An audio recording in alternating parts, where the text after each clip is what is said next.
Chapter 3. The Inseparable by Victor Hugo from the book Les Miserables. What had become of Jean Valjean? Immediately after having laughed at Cosette's graceful command, when no one was paying any heed to him, Jean Valjean had risen and had gained the antechamber unperceived.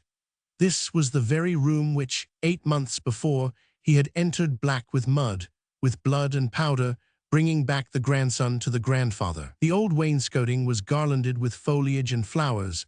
The musicians were seated on the sofa on which they had laid Marius down.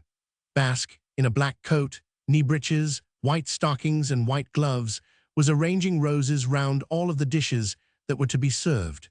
Jean Valjean pointed to his arm in its sling, charged Basque to explain his absence, and went away. The long windows of the dining room opened on the street. Jean Valjean stood for several minutes, erect and motionless in the darkness, beneath those radiant windows. He listened. The confused sounds of the banquet reached his ear. He heard the loud, commanding tones of the grandfather, the violins, the clatter of the plates, the bursts of laughter, and through all that merry uproar, he distinguished Cosette's sweet and joyous voice. He quitted the Rue des Filles du Calvaire and returned to the Rue de l'Homme Armé. In order to return thither, he took the Rue Saint-Louis, the Rue Culture Sainte-Catherine, and the Blancs-Manteaux. It was a little longer, but it was the road through which, for the last 3 months, he had become accustomed to pass every day on his way from the Rue de l'Homme Armé to the Rue des Filles du Calvaire, in order to avoid the obstructions and the mud in the Rue Ville du Temple.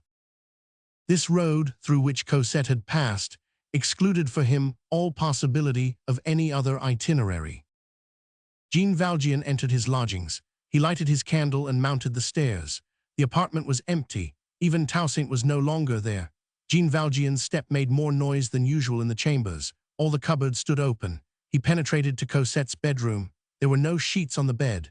The pillow, covered with ticking and without a case or lace, was laid on the blankets folded up on the foot of the mattress, whose covering was visible, and on which no one was ever to sleep again. All the little feminine objects which Cosette was attached to had been carried away. Nothing remained except the heavy furniture and the 4 walls. Toussaint's bed was despoiled in like manner. One bed only was made up, and seemed to be waiting someone, and this was Jean Valjean's bed. Jean Valjean looked at the walls, closed some of the cupboard doors, and went and came from one room to another. Then he sought his own chamber once more, and set his candle on a table.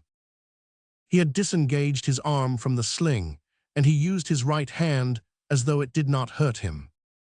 He approached his bed, and his eyes rested, was it by chance, was it intentionally, on the Inseparable of which Cosette had been jealous, on the little portmanteau which never left him. On his arrival in the Rue de l'Homme Armé on the 4th of June, he had deposited it on a round table near the head of his bed. He went to this table with a sort of vivacity, took a key from his pocket, and opened the valise.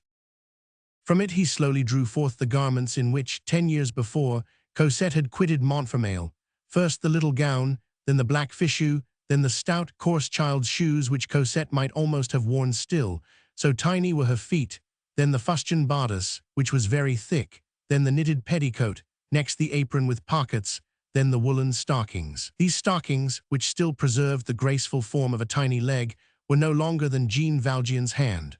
All this was black of hue. It was he who had brought those garments to Montfermeil for her. As he removed them from the valise, he laid them on the bed.